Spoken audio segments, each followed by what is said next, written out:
What's up, guys? Welcome to the 5th podcast. Um, let's just jump right into it, I guess. I want to talk a little bit about perception versus reality and how they can kind of intertwine.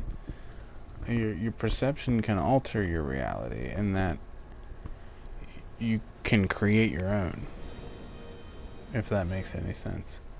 To put it a little differently, a lot of people can have the same religion, can follow the same, pray to the same God, so to speak, and every one of their God is a different thing.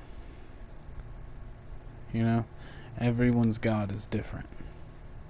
Whether you're an atheist, or a Buddhist, or a Christian, or Jewish.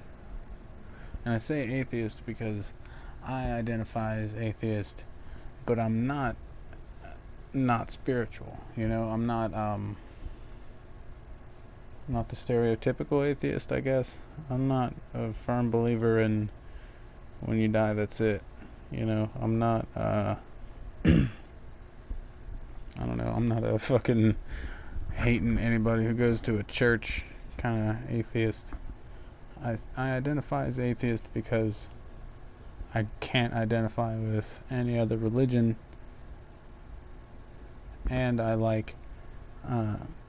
believe in some science. There's a lot to science that I can get behind. So that is why I identify as atheist, not because I'm purely anti-spirituality. You know what I mean? I'm not super spiritual either, though. I'm not fucking crazy about that, but I do believe in some sort of spirituality, some sort of maybe not even a higher being, but I don't know, the universe is just too big for the universe is really too big for anybody to say that they know what's up at all, for sure. Nobody knows. Nobody has a fucking clue what's going on. It's really who has the most confidence. Put a bunch of stupid people in a fucking room together. The most confident person is going to be the one who's in charge. Look at America right now. The most confident idiot is running the shit.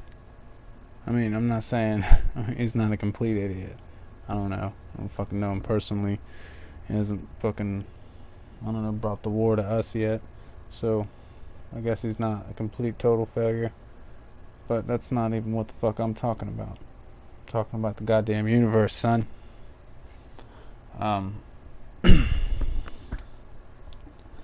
too big. Nobody knows. To say that you know is foolish.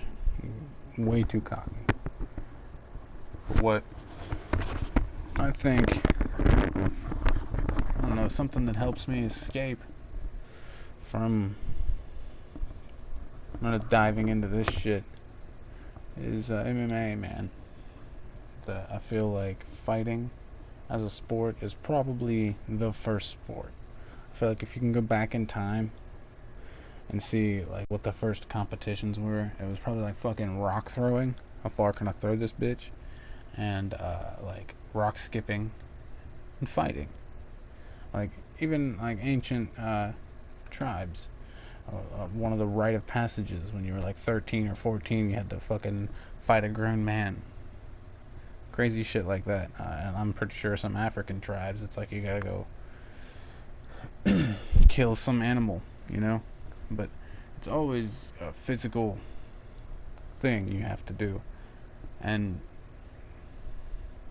most sports have been born from physical activities that you had to do in the wild. Throwing a football can be compared to throwing a spear. And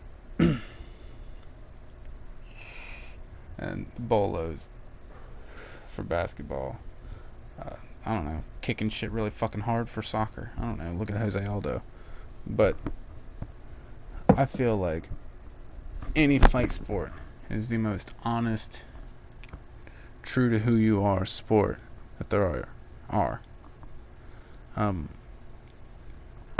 because you truly see who someone is in a fight, and you see who someone is before a fight.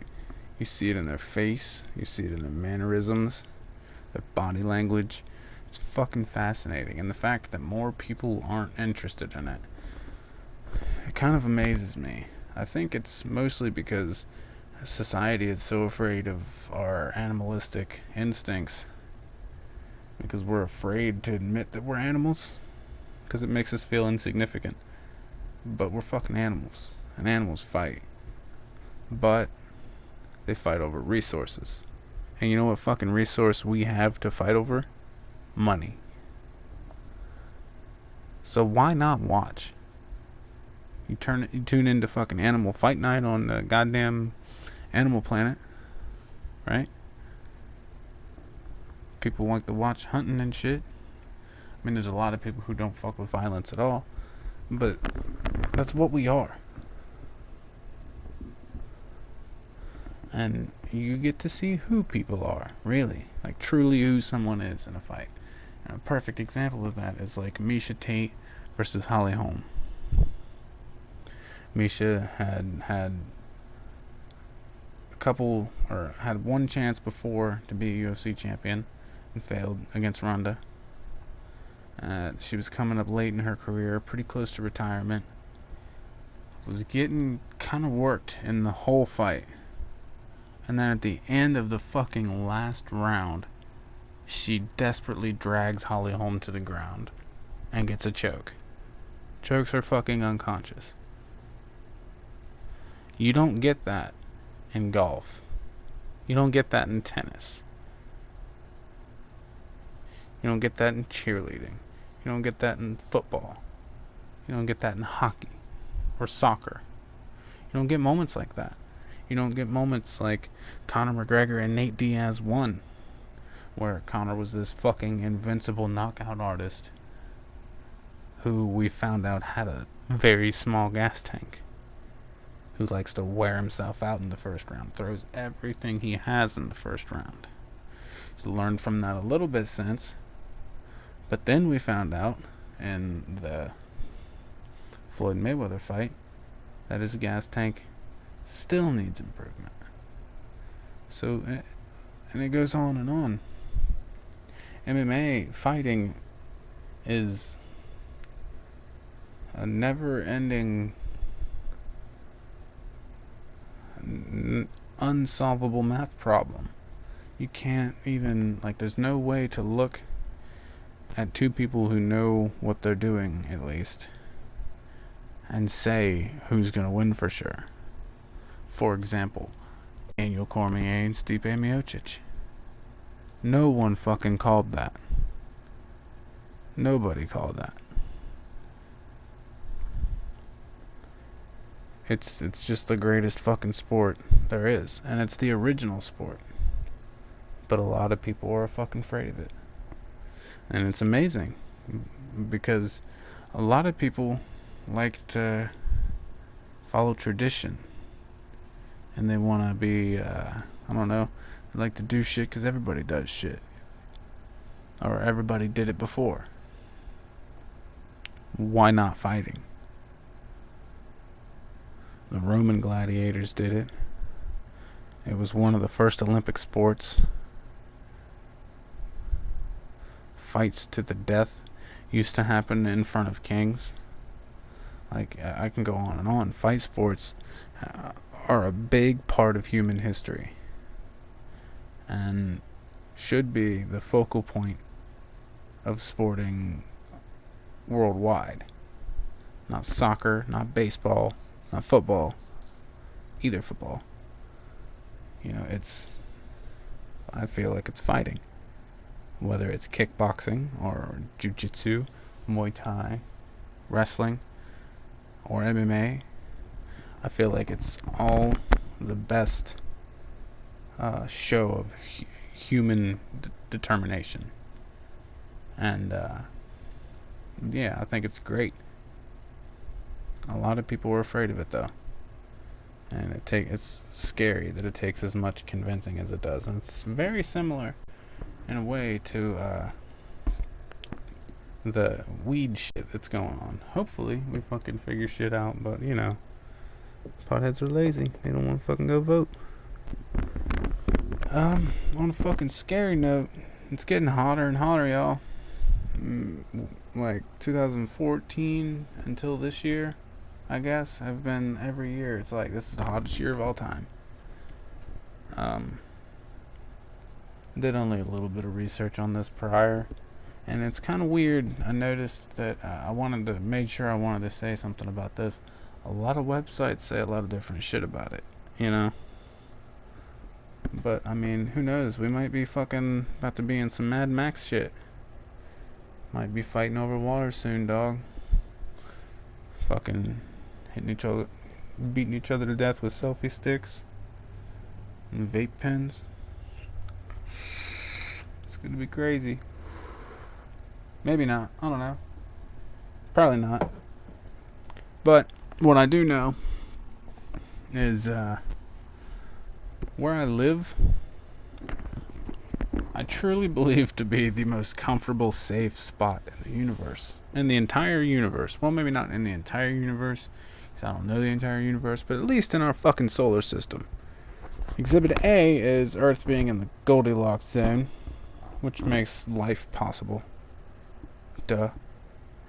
And, Exhibit B would be like, if you're in North America and there's no civilization, you don't want to get eaten by wild animals, and you really don't want treacherous weather, where do you go?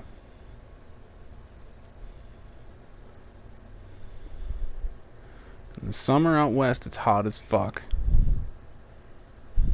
In the winter up north, it's too goddamn cold. See, in Ohio, we get super mild winters. Like, we have a blizzard once every 20 fucking years, maybe. We have awesome springs, great falls, and mild summers. But recently, I mean, it's been getting a little hotter. But still, fucking compared to everywhere else, it's mild. Now let's talk about fucking critters. Say there's no civilization, back to that, and you don't want to get eaten by anything. Where do you go? Not down south. Definitely not down south. Fuck no, you will get eaten down south if you don't have a car, or a house, or shoes. Someone from this modern era down south with no protection, dead. Yeah, fucked. Where's my GPS? I don't know, bro. There's an alligator. Fucked. In Ohio, you got deer, small black bear, and maybe some wolves. Rarely wolves. Coyotes, but they run from people. I've seen coyotes, like, ain't shit. I mean, they will fuck up small animals and shit, but my point, in Ohio, the coyotes are small, like smaller than a small husky, way smaller. I mean, they're long as fuck, but they're little. They're not big like the coyotes out west. So we have nothing really here that can fuck you up that bad. Like a black bear, if it gets a hold of you, you're probably fucked. But there's a very, very small number of black bears up here. I think I'm in the best fucking spot in the solar system, at least. And I know there's a fuck ton of people that would disagree with that. Fuck, there's probably a few people that would disagree with that, and like Chicago and Detroit, some sketchy spots. But if you ask me if there was like a newcomer to the solar system, I'd be like, dog, go to Ohio. Nothing will fucking kill you there. Not the weather. No, nothing will try to eat you. It's fucking sweet. Yeah, you don't get to look at a lot of fucking oceans or no mountains or nothing. But the hills are cool. Caves are nice. And fuck a mountain. Fuck mountain lions. Fuck climbing mountains.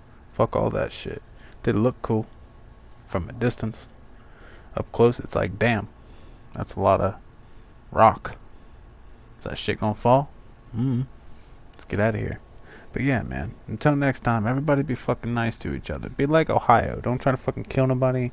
Don't try to fucking eat nobody. Please don't fucking try to eat nobody. Just be cool. We're all in this shit together.